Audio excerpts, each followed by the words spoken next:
A paz do Senhor, meus irmãos, uma boa noite a todos.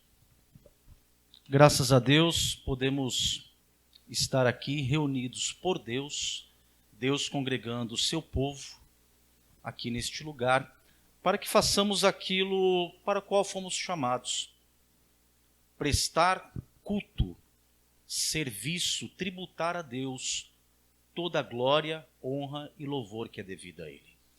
Que você, nesta noite, se esqueça de quaisquer outras coisas. Estamos aqui na presença de Deus e só o que importa realmente é Ele. Outras coisas, a palavra de Deus diz que basta a cada dia o seu próprio mal. Amanhã é outro dia, o dia do Senhor. Segunda é outro dia, não sei nem o que acontecerá. O que eu tenho é este momento agora.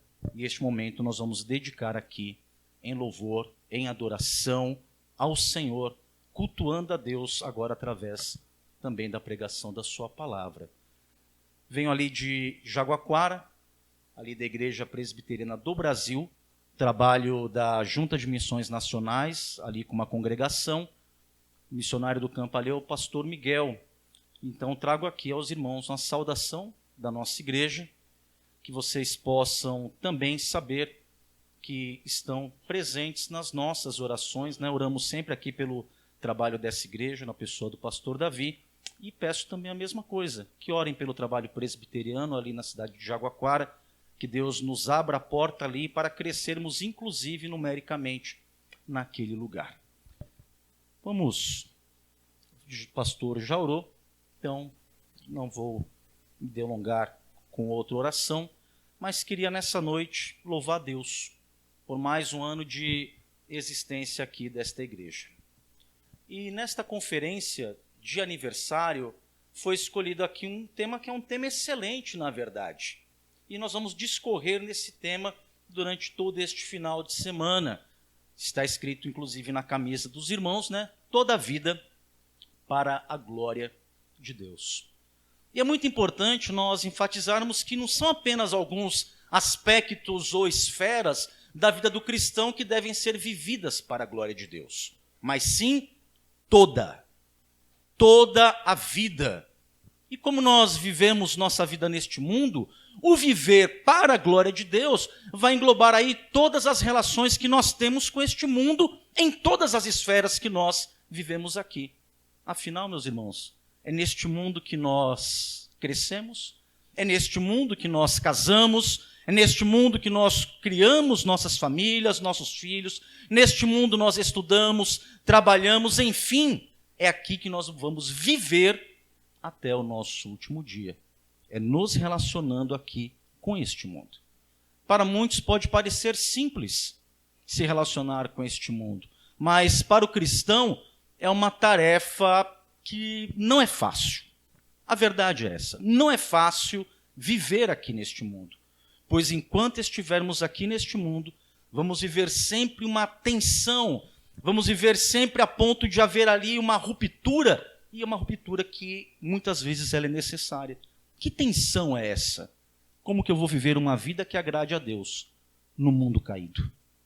Porque somos chamados para viver para a glória de Deus, mas vivemos dentro de um mundo que ele é caído. E é justamente sobre isso que eu vou falar aqui nessa primeira mensagem. Cidadão de dois mundos.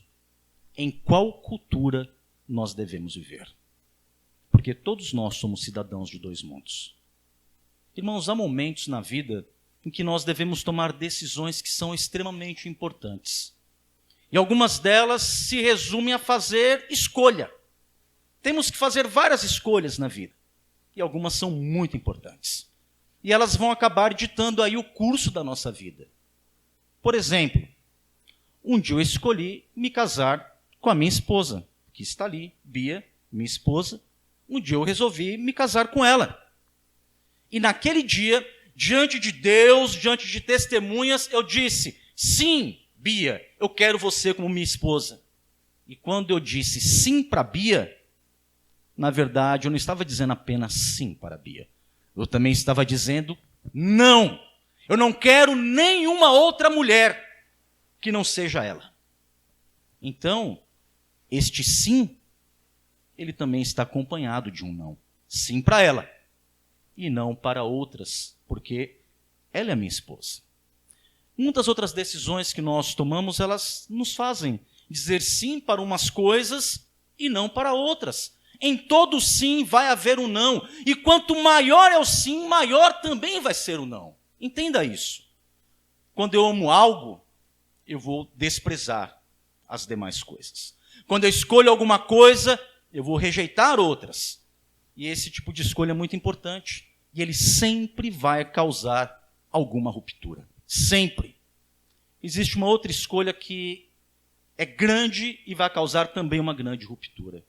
Uma escolha que nos é ensinada tanto lá no Antigo Testamento como no Novo Testamento.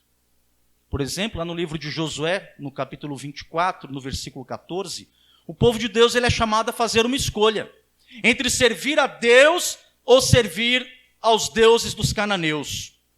No Sermão do Monte, lá em Mateus 6, 24, o nosso Senhor também ensina que é impossível servir a dois senhores. Ou seja, nós devemos escolher entre servir a Deus ou servir a um outro Senhor. E como o próprio Jesus nos ensinou, servindo um, iremos desagradar o outro. Não há como fugir dessa ruptura. Ela sempre vai existir. Deus ele requer a nossa adoração, requer o nosso serviço, os nossos esforços de maneira integral.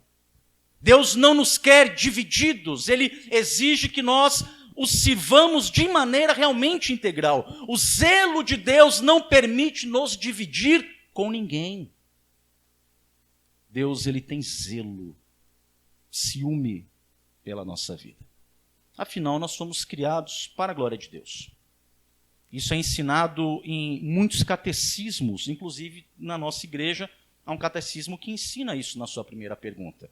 Qual é o fim supremo e principal do homem? O fim supremo e principal do homem é glorificar a Deus e gozá-lo para sempre.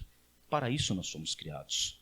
Glorificar a Deus e ter em Deus prazer, contentamento para todo sempre. Irmãos, em nosso pecado nós vivíamos segundo o curso e os rudimentos deste mundo. Era assim que nós vivíamos. Mas Deus, ele nos redimiu em Cristo Jesus. E agora nós somos habilitados a viver uma vida que glorifica a Deus. Ele nos transportou do reino das trevas para o reino do Filho do seu amor. E agora nós somos cidadãos de um reino que é um reino celestial. Mas vivemos num reino aqui terreno, caído e depravado. E aqui nós temos um grande desafio. Nós somos cidadãos de dois mundos. Somos cidadãos do reino dos céus, mas também deste reino caído. E a grande questão não é qual dessas duas culturas eu devo viver. Porque aqui não há escolha. Porque nós vivemos neste mundo, imersos na cultura deste mundo. Na verdade, as questões são outras. E a grande questão é, como viver uma vida que glorifica a Deus se eu vivo no mundo caído? E a resposta é uma só. Vivendo neste mundo sem amar este mundo. É assim que nós devemos viver. E nessa noite eu quero compartilhar com os irmãos o texto que está na primeira carta de João. Na verdade, eu vou trabalhar na primeira carta de João hoje e amanhã também. Primeira carta de João, capítulo 2, texto com certeza muito conhecido de todos os irmãos. 1 João, capítulo 2, versos 15 a 17. Vamos ler para entendermos como deve ser a nossa relação com este mundo. No capítulo 2 desta carta, nós podemos ver o apóstolo nos ensinando sobre o amor, sobre o que realmente nós devemos amar, a Deus e aos irmãos. Ele vai tratando disso aqui neste capítulo 2. Mas quando chega no verso 15 ao verso 17, ele vai nos advertir sobre o que nós não devemos amar. Ele começa dizendo que nós devemos amar a Deus e amar aos irmãos. E agora ele vai dizer o que é que nós não devemos amar. Verso 15 a 17 diz assim: Não ameis o mundo, nem as coisas que há no mundo. Se alguém amar o mundo, o amor do Pai não está nele. Porque tudo que há no mundo, a concupiscência da carne, a concupiscência dos olhos e a soberba da vida, não procede do Pai, mas procede do mundo. Ora, o mundo passa, bem como a sua concupiscência. Aquele, porém, que faz a vontade de Deus, permanece eternamente. Sabemos que Deus é amor e que Ele nos exorta a amar uns aos outros. A graça de Deus, a obra de Deus em nossos corações faz com que nós possamos amá-lo e amar uns aos outros. Mas o fato de que Deus é amor não significa que Deus ame tudo. Claro que não. Também o fato de que nós somos exortados a amar não significa que também nós devemos amar tudo. Nós devemos amar o que Deus ama e desprezar o que Deus despreza. E esta é uma exortação muito poderosa. Não ameis o mundo. Quero mostrar primeiro aqui 3 coisas que essa expressão não ameis o mundo significa. Primeiro, não ameis o mundo não significa que nós não devemos amar as coisas que Deus criou. Vamos já eliminar esse pensamento. Não posso amar o mundo. Calma aí. Vamos ver o que tem depois da página 2 dessa afirmação. Isso não quer dizer que eu não deva amar as coisas que Deus criou. Irmãos, nós apreciamos a criação de Deus, com tudo que Ele fez para o nosso deleite e o nosso benefício. Deus criou todas as coisas para a sua glória, mas também para o nosso prazer. Também para o nosso benefício. O casamento, o sexo dentro do casamento, família, o trabalho, a comida, a bebida, o descanso, o lazer, seja na praia, seja no campo ou numa montanha. Deus criou todas as coisas para o nosso deleite de maneira lícita. Desde que o nosso deleite seja de maneira lícita. É como diz Eclesiastes. Capítulo 3, verso 13 de Eclesiastes diz: e também que é dom de Deus que possa o homem comer, beber e desfrutar o bem de todo o seu trabalho. Então, não amar o mundo não significa desprezar as coisas que Deus criou para o nosso deleite. Não. Mas é como o apóstolo Paulo nos exorta também lá em 1 Coríntios capítulo 6, verso 12, que nós devemos ter cuidado de não sermos dominados por nenhuma delas.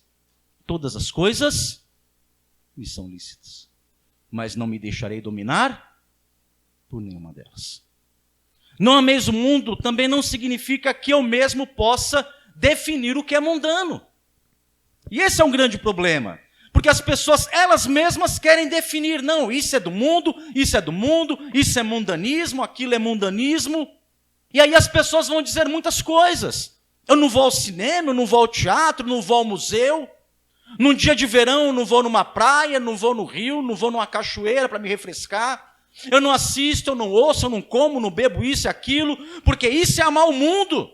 Por isso que eu não faço essas coisas, eu já sou santo. Quantos inflam o peito dizendo isto? Sabe o que é isso? Tem uma expressão que vai designar o que é isso. Isso é legalismo. Me faz olhar o irmão com orgulho, inclusive. Porque eu ajo assim, mas ele não. Por isso que eu sou santo e você está aí lutando até agora. O legalismo faz com que os olhe os outros com orgulho. Porque quando eu mesmo defino o que é mundano, eu estou definindo com a minha medida.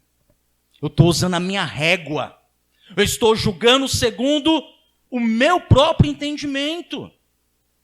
Então, quando eu vou medir os outros, eu saco a minha régua e saio medindo segundo o meu padrão. Aí eu vou acusar todo mundo de ser mundano. Dr. Martin Lloyd Jones, ele vai dizer o seguinte, preste atenção no que ele diz. Para não ser acusados de mundanismo, introduzimos o nosso conceito do que é mundanismo. Para nos sentirmos bem conosco mesmo e exorcizar os outros para que deixem de ser mundanos. Eu não posso eu mesmo definir o que é mundanismo. Uma terceira coisa é que não ameis o mundo não significa que nós devemos nos afastar fisicamente deste mundo. Irmãos, ainda que todos aqui fôssemos para uma ilha no meio do oceano, pensando que ali nós ficaríamos livres do mundanismo, seríamos ali uma nação cristã livre de um mundanismo, irmãos, nós encontraríamos os mesmos problemas. E sabe quem criaria esses problemas? Nós mesmos. Na verdade, isso já foi feito. Lá nos primeiros séculos da história da igreja, alguns servos de Deus, eles decidiram fazer isso. Se retirar para viver ali no deserto, longe das cidades. Foram ali os primeiros monges, o primeiro movimento monasticista ali. Eles fizeram isso. Eles acreditavam que o mundanismo havia entrado na igreja e, portanto, eles foram viver no deserto para não se contaminarem com este mundo. Um desses monges do deserto, assim chamado Pais do Deserto, foi um crente chamado Antônio Eremita. Na Igreja Católica ele é conhecido como Santo Antão. E ele viveu por mais de 80 anos isolado no deserto. Isolado.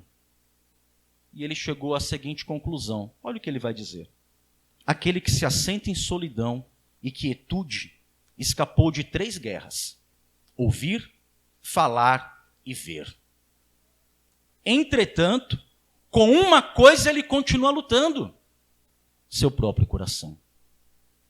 Você pode tentar viver uma vida fora deste mundo, fora dessa sociedade, mas vou dizer, não vai adiantar. Porque o pecado, ele habita, sabe aonde? Em nós. O que significa então a expressão mundo, nesse texto aqui de João? Em João 3,16, Deus diz que amou de tal maneira o mundo. Mas aqui nesse texto, de 1 João 2,15, ele nos diz para não amar o mundo. Peraí, Deus amou o mundo e agora João está dizendo aqui que eu não devo amar o mundo? Irmãos, aqui ele se refere ao mundo como um sistema pecaminoso, como aquilo que está em oposição a Deus. É isso que mundo significa aqui nesse texto de 1 João 2,15, perdão. Mundo se refere ao amor dedicado às coisas desta vida, que compete com o amor que nós deveríamos dedicar a Deus. Há uma competição. O mundo se refere aos ídolos que na nossa sociedade, na cultura que nós estamos aqui imersos, se oferecem para competir com a verdadeira adoração. Você está neste momento fazendo o que aqui? Adorando a Deus. Mas você poderia não estar? Quantos não estão? E vou mais longe. Quantos crentes não estão? Não estou dizendo neste lugar de forma específica. Mas quantos são os irmãos que trocam o ajuntamento solene para adorar a Deus, na verdade, por outra coisa que tem competido com isso? Não ameis o mundo. Irmãos, sabemos que ninguém pode servir a 2 senhores. Jesus nos falou isso, que aonde estiver o nosso coração, ali vai também estar o nosso tesouro, que a amizade deste mundo é inimizade contra Deus. Mas o apóstolo João, ele é ainda mais específico, pois ele não diz somente, não ameis o mundo, mas ele também diz, as coisas que estão no mundo. Não ameis o mundo e nem o que no mundo há, ou seja, as coisas que estão neste mundo. João vai nos ensinar algo de suma importância aqui, que nós devemos amar aquilo que Deus ama e não amar aquilo que Deus não ama. Porque se alguém amar o mundo, o amor do Pai não está nele. É o que João diz. São 2 amores competindo, eles não podem conviver juntos. Imagine uma esposa chegando em casa e dizendo assim para o seu esposo, meu amor, eu tenho que te confessar uma coisa. Eu tenho um amante. Mas não se preocupe, porque eu tenho amor suficiente para vocês 2. É um absurdo isso, não é? O que esse esposo diria? No mínimo diria que aquela mulher é uma sem vergonha. No mínimo ele diria isso. E que ela não está respeitando um pacto de amor exclusivo que foi feito com ele quando eles se casaram. Cláudio, que drástico. Então, o que há de pensar o nosso Senhor quando nós lhe prometemos fidelidade, quando nós cantamos que o nosso coração é dele e depois nós vamos correndo atrás das coisas deste mundo? Não é a mesma coisa? Alguém disse que os crentes eles não falam mentiras, mas às vezes eles cantam mentiras. O apóstolo João, ele está dizendo que o nosso coração ele não deve ir atrás das coisas deste mundo. Ele está descrevendo um amor fiel e que nós devemos ter este amor fiel pelo Senhor. E este amor fiel pelo Senhor vai competir com o amor infiel, que é ir atrás das coisas deste mundo. Mas o mal, ele não se encontra nas coisas criadas. Ele se encontra, sim, no coração que as idolatra e que coloca estas coisas no lugar de Deus. João está apontando diretamente, meus irmãos, para o coração dos crentes. Muitas vezes na nossa vida, a falta de paz, a falta de alegria, a falta de contentamento. Muitas vezes isso acontece porque não amamos ao Senhor acima de todas as coisas. Nós desejamos e cobiçamos coisas deste mundo. E nos sentimos tristes quando não as conseguimos ter. Mas Deus deveria ser suficiente para nós, ainda que não alcançássemos nada daquilo que nós desejamos deste mundo, ainda que sejam coisas legítimas, ilícitas. Essa passagem aqui, ela detecta um problema que está alojado no coração. Aí há uma palavra que é concupiscência no texto. Concupiscência, ela é uma palavra que no original ela tem um significado de um desejo luxuriante, epitúmia. São os desejos pecaminosos. São estes, é este o grande problema do nosso coração. É o desejo pecaminoso alojado nele. Portanto, aquilo que João define como mundo não está só no exterior. O que João define como mundo também está dentro de nós. É uma luta interior na santificação minha e tua. Você busca viver uma vida santificada? Se você busca viver uma vida santificada, você sabe de que luta eu estou falando, porque é uma luta. Deus, ele nos criou com desejos legítimos. E esses desejos legítimos, eles devem ser colocados contra quaisquer outros. E essa luta de desejos, por vezes, quando nós não fazemos o correto, nos impedem de agradar a Deus. E nesta luta diária, todos os dias, essa batalha tão grande, às vezes eu agrado a Deus com as coisas que eu faço. E às vezes eu não agrado. E quando eu não controlo os meus desejos, sabe o que acontece? Os meus desejos me controlam. E eu faço tudo aquilo que eles ditam no meu coração. Eu deixo de ser um mordomo de todas as coisas que Deus criou. E criou para o nosso benefício. Eu deixo de ser um mordomo destas coisas. E me torno, sabe o quê? Um escravo delas. Eu vou dar aqui um exemplo. Um exemplo, vou usar, não se escandalize com o que eu vou dizer aqui, mas é um exemplo tosco. Mas ele é muito verdadeiro. Eu não sei se alguém aqui tem sítio, chácara, fazenda. Talvez tenha. É lícito você ter. É lícito você ir até este lugar com a sua família, descansar, aproveitar. Tudo isso é lícito. Aí, de repente, você começa a se envolver com as coisas ali. Aí chega o domingo, o dia do Senhor, que você deveria estar aqui congregado com os irmãos. Você chega tão cansado do sítio que você não consegue vir ao culto. Isso acontece um domingo, acontece o segundo e o terceiro. Aí eu lhe pergunto, o problema é o sítio? Não. O problema é o teu coração. Porque você optou em deixar que esse desejo lícito de ter este lugar para o seu descanso, ele na verdade domine a sua vida. Você não controla o desejo, mas ele acabou lhe controlando. Aí no verso 16, ele vai dizer, porque tudo que há no mundo, a concupiscência da carne, a concupiscência dos olhos e a soberba da vida. João está falando aqui de 3 ídolos que há no coração. O primeiro deles é a concupiscência da carne. Concupiscência, o desejo. É o desejo da carne. É o primeiro ídolo no coração. O desejo da carne tenta governar o teu e o meu coração. E aquele que se deixa levar por esse desejo vai acabar se rendendo a prazeres pecaminosos da carne. Que prazeres? A impureza sexual, a glutonaria, a embriaguez, a preguiça e por outras coisas mais que a nossa carne deseja.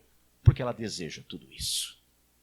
É muito interessante. Às vezes as pessoas elas batem muito firme, não que não tem que fazer isso, mas batem tão firme, né? O desejo da carne, da impureza sexual, você fica se deixando levar por esses desejos, a glutonaria, a bebedice. Mas muitos esquecem que também é um desejo da nossa carne o descansar de maneira excessiva, e a preguiça também é pecado. Essa pessoa ela tem dificuldade de controlar os seus desejos, os seus impulsos. Irmãos, nós temos que controlar os desejos da carne. Paulo ele vai escrever aos Gálatas dizendo, digo, porém, andai no Espírito e jamais satisfareis as concupiscências da carne. Examine aí o teu coração. Veja se existe um ídolo que te governa. A sensualidade, os prazeres. O crente ele é alguém que é capaz de ter controle sobre os desejos da sua carne. Porque no crente há um fruto do Espírito. O crente, ele tem domínio próprio. Não se trata de ter superpoderes em si mesmo. Pelo contrário, se você for lutar contra essas coisas pela tua própria força, você vai sempre ser derrotado. Não tenho poder em mim mesmo para isso, mas João aponta para algo que vai nos ajudar nessa guerra contra os desejos carnais. E esse algo é o amor. Em toda a primeira carta de João ele vai tratar isso. O verdadeiro crente ele é capaz de dominar os desejos da carne. Por quê? Porque ele ama mais ao seu Senhor do que qualquer desejo pecaminoso. Eu vinha conversando com o pastor Davi, de Jaguaquara para cá, e com o Mateus, e dizendo, eu tenho um amigo em São Paulo que ele, vamos pensar assim, ele é um novo convertido, e ele me ligou desesperado uma noite, precisava muito falar comigo. Falou assim, Cláudio, eu estou com um grande problema. Eu entendi a vida sexual de um jeito, mas agora que eu me converti, eu estou com medo, e ele é casado, eu estou com medo de, juntamente com a minha esposa, eu cometer algo que seja pecado. Talvez alguém ouvindo isso até dê risada, mas eu posso te falar uma coisa? Nós deveríamos pensar como ele. Na verdade, sabe o que estava afligindo ele? Ele não queria pecar contra Deus. Irmãos, nós devemos e podemos ter no Senhor força para vencer os nossos desejos. Satanás, ele sabe quão poderosa é a tentação dos desejos.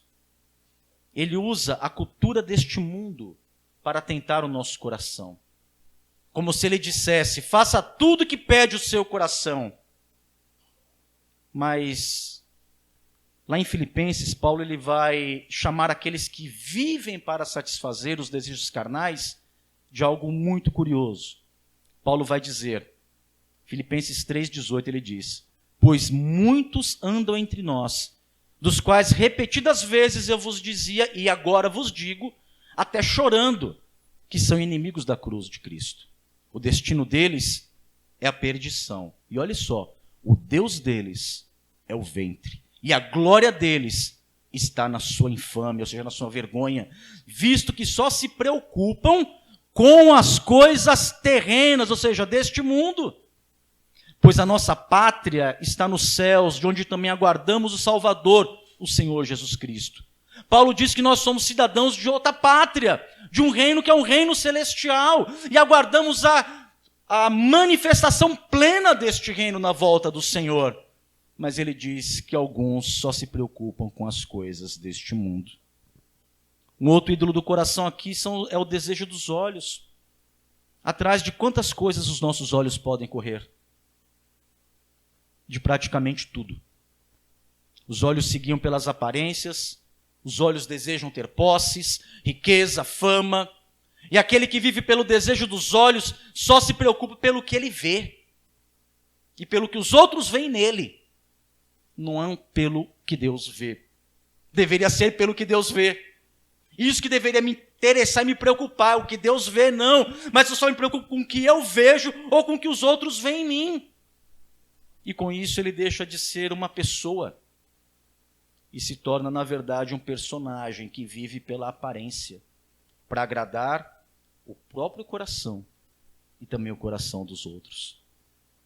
A pessoa que peca pelo desejo dos olhos é alguém caprichoso, é alguém materialista, que põe os seus olhos sobre um vestido novo, um carro novo, uma esposa nova, e se deixa guiar por aquilo que é desejável ali aos próprios olhos. Como se diz hoje, é uma pessoa que quer viver na ostentação. Importa o que os outros vejam. Meu irmão, pergunte a você mesmo se este ídolo está no seu coração. Esse ídolo no coração, ele é muito verdadeiro. Ele foi o ídolo no coração de Sansão. Lá no livro de Juízes, o povo israelita fazia, o texto é bem claro, fazia o que bem lhes parecia aos próprios olhos. No hebraico, eles faziam o que era reto aos próprios olhos e mal aos olhos do Senhor. E Sansão se deixou guiar pelos olhos. Quando ele desejou os vestidos dos filisteus, desejou uma mulher ali chamada Dalila, e Sansão, então, ele acaba ali sendo preso, prisioneiro dos próprios olhos, na verdade. E ele é acorrentado, é colocado para trabalhar como um animal. Os irmãos conhecem o fim de Sansão. E o que ele perdeu ali primeiro? Perdeu os próprios olhos. Sansão se tornou um prisioneiro daquilo que os olhos dele desejavam. A única maneira de nós vencermos o desejo dos olhos, sabe qual é? Ter em Deus contentamento. Ter no nosso coração gratidão e contentamento. É estar grato e satisfeito com tudo que Deus nos dá.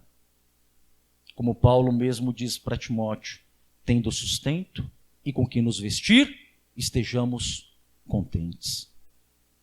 É assim que nós vivemos neste mundo. Não somos deste mundo, vivemos aqui e devemos viver desta forma, contentados. João aponta um terceiro ídolo no coração. Ele vai dizer que é a soberba da vida. Há uma outra tradução que diz a vanglória da vida. Soberba e vanglória aqui tem o mesmo sentido.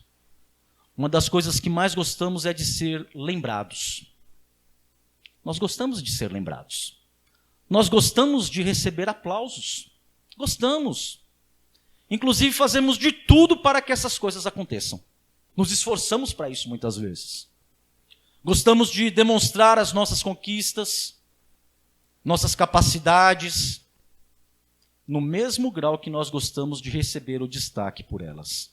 Cláudio, mas é lícito.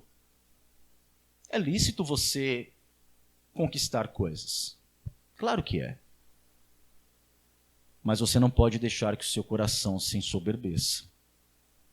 Irmãos, a verdade é que nós amamos a aprovação. Nós amamos o louvor que é dado a nós e até ficamos aflitos quando eles não acontecem. Vou te dar um exemplo bem simples. Você já postou alguma coisa na rede social, seja no Instagram, no Facebook, onde quer que você tenha rede social, se é que você tem.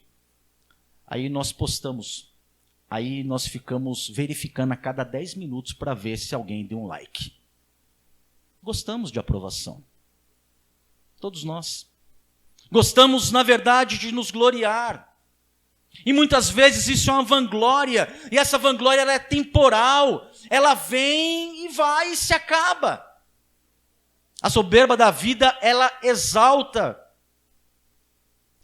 cada um de nós, nos coloca lá em cima. E nós devemos lutar contra isso. E este mundo, ele trabalha nessa direção. Não é assim que nós somos formados? Porque você vai trabalhar e você vai ter o melhor emprego, você vai estudar na melhor escola, você vai se formar e você vai conquistar, você vai ser e você vai ser. Será que realmente nós estamos nessa busca desenfreada? Ou devemos estar contentados em Deus? A soberba, ela tem um irmão gêmeo. E esse irmão gêmeo é tão feio quanto ela.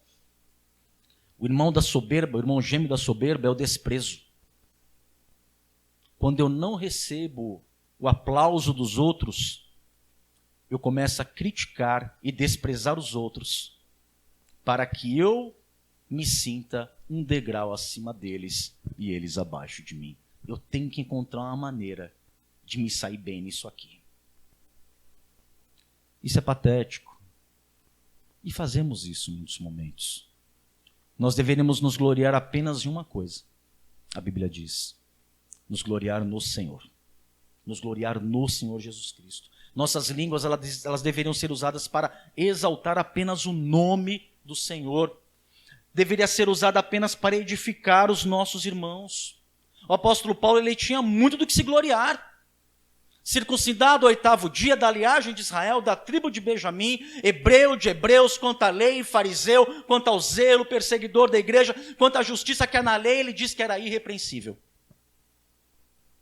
Mas o que para ele era lucro, isso ele considerou como esterco por causa de Cristo.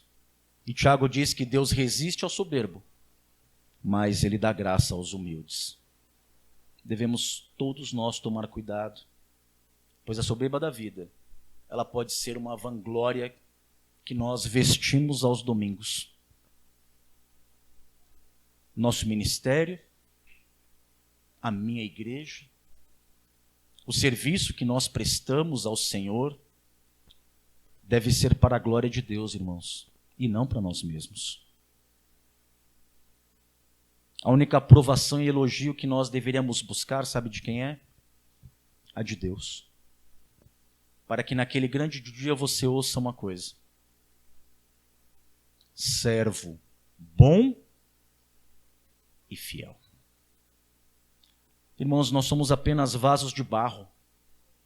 O que há de precioso não somos nós. Somos apenas um vaso de barro. O que há de precioso é o perfume de Cristo que está em nós. A glória é dele. Se você se deu bem no seu emprego, a glória é de Deus. Se você tem estudado, feito uma faculdade, outra, pós-graduação, mestrado, sei lá o quê, a glória tem que ser de Deus. Se a sua igreja tem crescido numericamente, a glória é de Deus. Se você tem prosperado, Deus tem abençoado a força do seu braço, tem te dado inteligência, destreza para trabalhar, e você tem prosperado, a glória, ela é de Deus. Lembre-se que Jesus, ele entrou em Jerusalém montado em um burro, num animal de carga. Enquanto ele entrava na cidade, as pessoas gritavam, né? Hosana, bendito que vem em nome do Senhor. Eles estavam se referindo a Cristo e não ao burro. Talvez o burro pensasse que estavam falando dele, né? Oh, até que enfim eu fui reconhecido, sou o burro mais famoso de Jerusalém. É ridículo pensar isso, não é?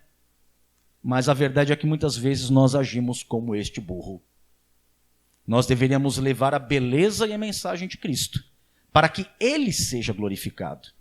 E nós somos apenas os portadores da mensagem dele. Nós o levamos. Somos como burro. Por isso João está dizendo aos que vivem neste mundo, sem ser deste mundo, nós. Não ameis o mundo nem as coisas que há no mundo. Se alguém amar o mundo, o amor do Pai não está nele. Porque tudo que há no mundo, a concupiscência da carne, a concupiscência dos olhos e a soberba da vida.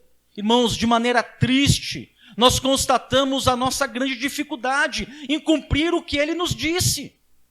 Temos dificuldade de fazer isso aqui. E isso já desde o princípio. Os nossos primeiros pais, eles caíram diante da tentação do desejo da carne, dos olhos e da soberba da vida. Nossos primeiros pais caíram nisso. Lá em Gênesis capítulo 3, o texto começa assim: mas a serpente, mais sagaz que todos os animais selváticos que o Senhor Deus tinha feito, disse à mulher. É assim que Deus disse: não comereis de toda árvore do jardim? Respondeu-lhe a mulher: do fruto das árvores do jardim podemos comer, mas do fruto da árvore que está no meio do jardim, disse Deus: dele não comereis, nem tocareis nele, para que não morrais. Então a serpente disse à mulher: é certo que não morrereis, porque Deus sabe que no dia que dele comerdes, se vos abrirão os olhos, e, como Deus, sereis conhecedores do bem e do mal. Vendo a mulher que a árvore era boa para se comer, agradável aos olhos, e árvore desejável para dar entendimento, tomou-lhe do fruto e comeu, e deu também ao marido, e ele comeu.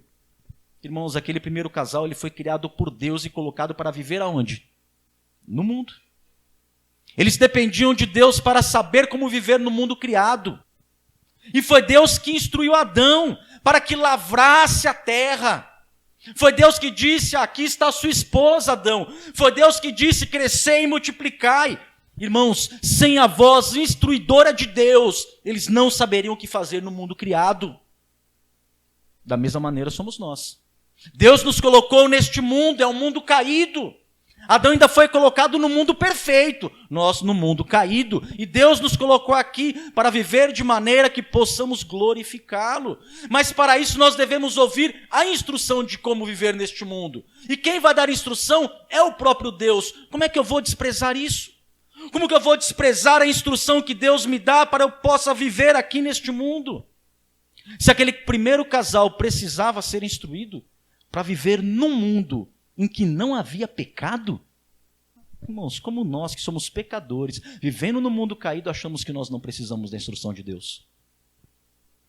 Eva se aproximou daquela árvore, desejou comer o seu fruto, colocou o desejo acima da ordem expressa de Deus, sendo tentada não só pelo desejo da carne, mas também pelo desejo dos olhos, porque o fruto era agradável aos olhos. E não só pelo desejo da carne e dos olhos, mas ela também foi tentada pela soberba da vida, quando ela viu que o fruto era desejável para dar entendimento. A serpente, ela se aproximou de Eva, disse que o fruto lhe abriria os olhos para que eles tivessem o mesmo conhecimento de Deus. Irmãos, os olhos de Eva deviam estar brilhando por comer aquele fruto e ter conhecimento e sabedoria para si mesma. Eles foram tentados pela soberba de se colocar, na verdade, no lugar do próprio Deus. Satanás lhes tentou com o desejo da carne, com o desejo dos olhos e com a soberba da vida. Primeiro o casal foi tentado. E agora todos nós também somos. Todos nós somos. E assim nós temos um grande desafio diante de nós. Como ser um cidadão de dois mundos? Como? Ainda que o crente não seja mais deste mundo, ele tem que viver nele todos os dias. É um mundo caído, que irá nos tentar a todo momento. É nestas coisas que o mundo é perigoso. Como que eu vou viver no mundo caído e agradar a Deus? Como? Se verdadeiramente amamos a Deus, não amemos o mundo e as tentações que ele apresenta. O primeiro Adão, ele foi colocado no mundo sem pecado, para viver de maneira a glorificar a Deus. Mas caindo em tentação por causa do seu pecado, ele trouxe essa mesma pena do pecado para o mundo criado e para todos os homens. Recebemos isso do nosso primeiro pai. Recebemos isso do primeiro Adão. Por isso que o homem natural, ele é um pecador. Um pecador vivendo no mundo caído. Mas a nossa esperança, ela não está neste primeiro Adão. Nossa esperança, ela está no segundo Adão. Está no Senhor Jesus Cristo. Ele foi enviado a um mundo caído. O primeiro Adão foi colocado no mundo perfeito. O segundo Adão veio já no mundo caído. E o segundo Adão, que é o Senhor, ele foi tentado em todas as coisas, mas não cometeu pecado. Ele viveu e venceu este mundo. E por causa da sua justiça e da sua retidão, da obediência dele, uma obediência perfeita, ele pode assumir o nosso lugar na morte, da cruz, para nos dar vida eterna e fazer de nós não só cidadãos deste mundo, mas nos fazer agora cidadãos do reino dele. Por isso todo crente ele tem que viver como cidadão de um reino celestial, aqui neste mundo. É difícil? É. Somente em Cristo, meus irmãos, nós vamos conseguir viver aqui. Só em Cristo.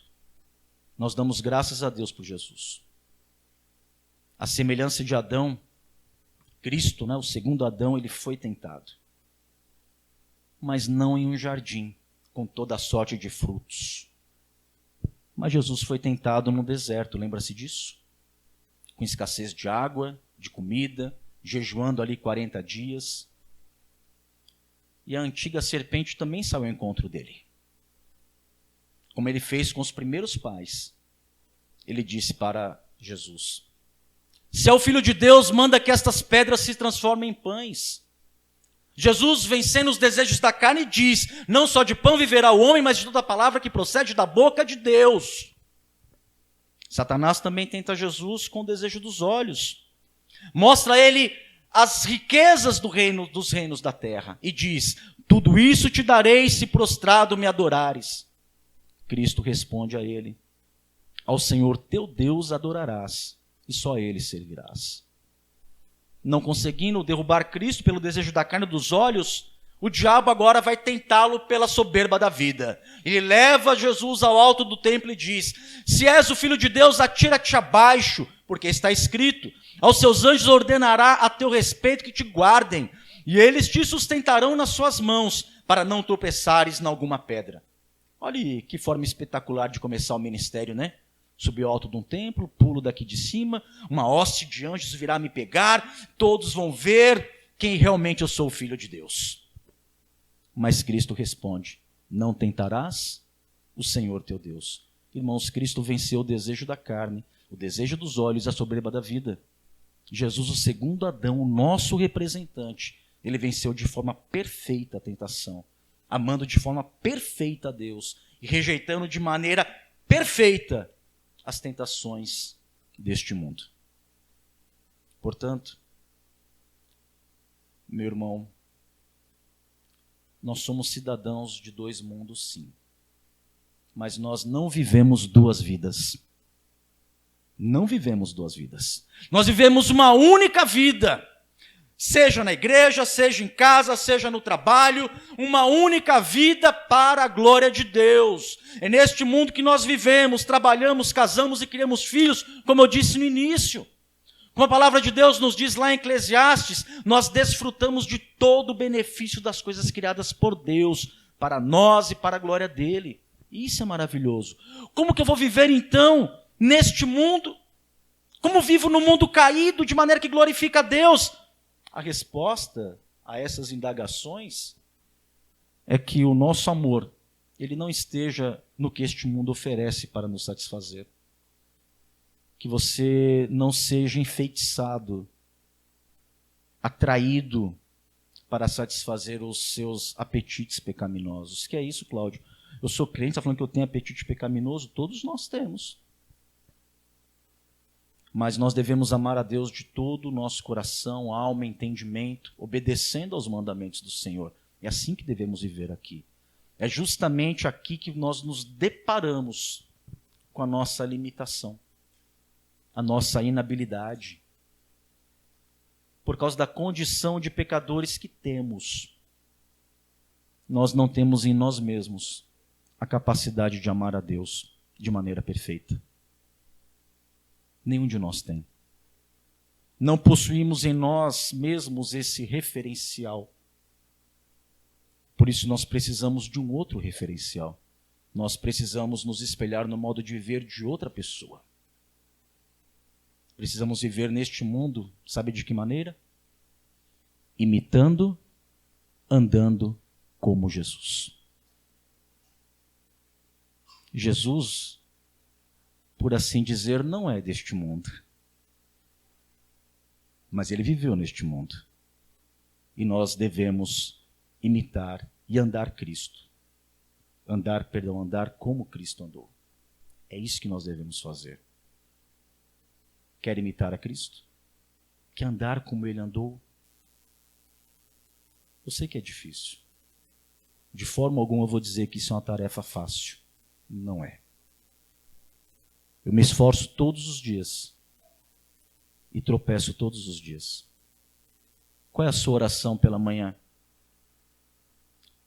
Que a sua oração seja: Senhor, me ajuda a viver aqui neste mundo o dia de hoje, glorificando ao Senhor não pecando contra o Senhor. Faça essa oração. E eu tenho certeza que à noite a sua oração ela vai ser a seguinte: Senhor, tem misericórdia de mim, porque eu sou um pecador e hoje eu pequei contra o Senhor. É assim. Mas você não tem escolha. Você vai ter que viver aqui, lutando, e vai ter que viver aqui, glorificando a Deus. É difícil fazer isso com lágrimas nos olhos, na dor, na perca, quando parece que está tudo dando errado. É difícil. Parece que glorificar a Deus é tão mais simples quando as coisas estão dando certo. Qual é o fim supremo e principal do homem? O fim supremo e principal do homem é glorificar a Deus e gozá-lo para sempre. Essa é a nossa finalidade. Fomos feitos para isso. Ainda que com limitações, ainda que com imperfeições. Mas você tem um referencial. Você tem quem se espelhar. Você tem um modelo a seguir. E este modelo é o Senhor Jesus Cristo.